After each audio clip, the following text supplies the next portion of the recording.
अमरावती बाजार समितीमध्ये झालेल्या भ्रष्टाचार संबंधी चुकीची बातमी वृत्तपत्रात प्रसिद्ध झाली। त्या बातमीचा खुलासा करण्यासाठी पत्रकार परिषद घेण्यात आली आहे। बाजार समितीच्या कारभाराशी काहीही संबंध नसलेल्या तथाकथित शेतकरी म्हणून येणाऱ्या व्यक्तींनी खोट्या तक्रारी करून चौकशी नेमण्यात आली। वास्तविक पाहता चौकशीमध्ये कुठेही अफरातफर किंवा भ्रष्टाचार झाला असे कुठेही नमूद नाही, परंतु केवळ राजकीय दबावामुळे शेतकरी हितांचे कामे करणाऱ्या संचालकांवर बरखास्तीची कार्यवाही निवडणूक निकालानंतर सुरू करण्यात आलेली आहे। शासकीय अधिकाऱ्यांनी नाईलाजास्तव दबावाखाली केलेल्या कार्यवाहीस अमरावती बाजार समितीचे संचालक मंडळाने उच्च न्यायालय मुंबई खंडपीठ नागपूर येथे आव्हानित केली असता न्यायालयाने कोणतेही आदेश पारित करू नये असे शासनास कळविण्यात आले आहे। तरी सुद्धा वारंवार अशा प्रकारच्या बातम्या प्रसिद्ध करून संचालक मंडळाच्या विरुद्ध नरेटिव्ह तयार करण्यात येत आहे। अशा बातम्यांचे खंडन करण्याकरिता कृषी उत्पन्न बाजार समितीचे सभापती हरीश मोरे यांनी पत्रकार परिषद आयोजित करून तांत्रिक कारणामुळे जी बदनामी किंवा खोट्या माहितीवर आधारित बातम्या प्रसिद्ध होत आहे त्या कृपया आपण वस्तुस्थिती पाहून प्रसारित कराव्या अशी विनंती त्यांनी केली आहे। पत्रकार परिषद बोलावण्याचं कारण असं आहे की 16/7/2025 रोजी अमरावती बाजार समिती संदर्भात आलेल्या बातम्यांचा खुलासा करण्याकरता खरं म्हणजे आज तुम्हाला इथं बोलावलेलं आहे।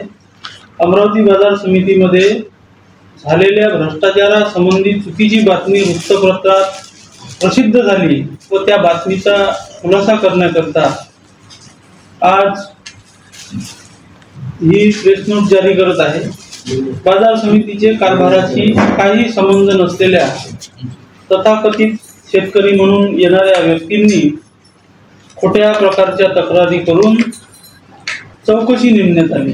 वास्तविक पाहता चौकशीमध्ये कुठेही अफरातफर किंवा भ्रष्टाचार असे कुठेही नमूद नाही। जो चौकशी अहवाल तयार झाला त्याच्यामध्ये चौकशी अधिकाऱ्यांना असं कुठेही म्हटलं नाही की बाजार समितीमध्ये भ्रष्टाचार झालेला आहे किंवा अफरातफर निधीची झालेली आहे, असे कुठेही नमूद नसताना केवळ राजकीय दबावामुळे शेतकरी हितांचे कामे करणाऱ्या संचालकांवर बरखास्तीची कारवाई निवडणूक निकालानंतर सुरू करण्यात आलेली आहे। शासकीय अधिकाऱ्यांनी नाईलाजास्तव दबावाखाली केलेल्या कारवाईस अमरावती बाजार समितीच्या संचालक मंडळाने माननीय उच्च न्यायालय मुंबई खंडपीठ नागपूर येथे ही बाब आव्हानित केलेली आहे। न्यायालयाने कोणतेही आदेश पारित करू नये असे शासनात कळविण्यात आल्यानंतर सुद्धा वारंवार अशा प्रकारच्या बातम्या प्रसिद्ध करून संचालक मंडळाविरुद्ध नरेटिव्ह तयार करण्यात येत आहे। अशा बातम्यांचे खंडन करण्याकरता आज आपणास इथे बोलावलेले आहे। अमरावती बाजार समितीमध्ये गेल्या 2 वर्षात शेतकऱ्यांचे शेतमालाचे संरक्षण करण्याकरता तथा काँक्रिटीकरण नसलेल्या जागी शेतकऱ्यांचे मोठ्या प्रमाणात नुकसान होत होते। या मूलभूत सुविधा शेतकऱ्यांना मिळाव्या म्हणून या कामास प्राधान्य देऊन धान्य बाजार आवारात 50,000 स्क्वेअर फूट या मापाचे पीबी शेड बांधकाम करण्यात आले। तसेच हे संचालक मंडळ अस्तित्वात आल्यापासून शारदा माता शेडमध्ये जिथे माती होती त्या आवारामध्ये जवळपास 80,000 स्क्वेअर फूटचा तो आवार आहे, त्या आवारामध्ये काँक्रिटीकरण पूर्ण करण्यात आलेले आहे। ही वस्तुस्थिती असून ह्या सगळ्या इमारती या विकास कामांचा पुरावा देत आहेत।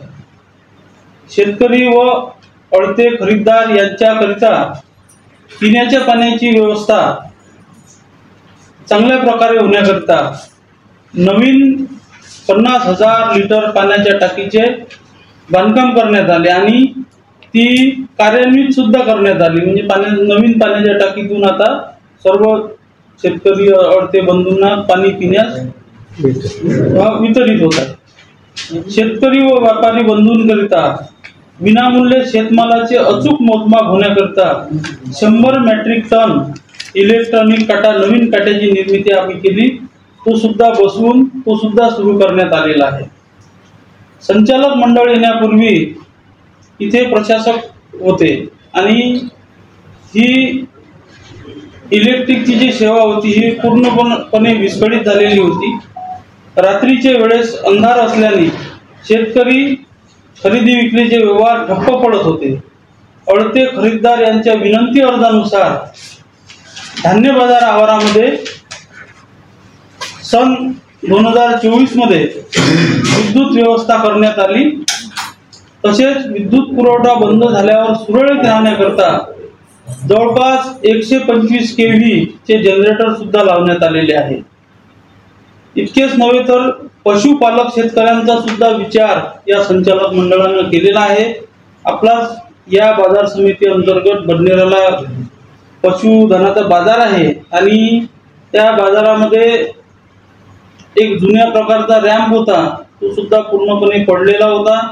एक दोन काही अशा घटना घडलेल्या होत्या की म्हशीचा पाय तुटला, बैलाचा पाय तुटला. तो सुद्धा प्राधान्याने विचार करून आम्ही बडनेरा बाजार येथे चांगल्या प्रकारची व्यवस्था जनावरांना उतरण्याकरता रॅम्प सुद्धा निर्माण करण्यात आला. तो सुद्धा आज रॅम्प व्यवस्थित इथे जनावर उतरतात आणि चांगली सुविधा जनावरांकरिता झालेली आहे. संचालक मंडळाच्या कालावधीत जवळपास आम्हाला इथे येऊन 2 वर्ष झाले.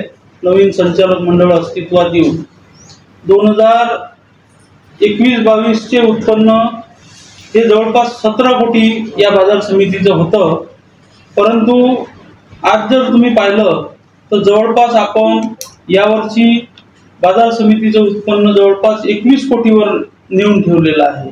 म्हणजे ही बाजार समितीची म्हणजे एकदम चांगली बाब आपल्या समोर मांडू इच्छितो. अशोकभाई जोशी, विदर्भ न्यूज, अमरावती.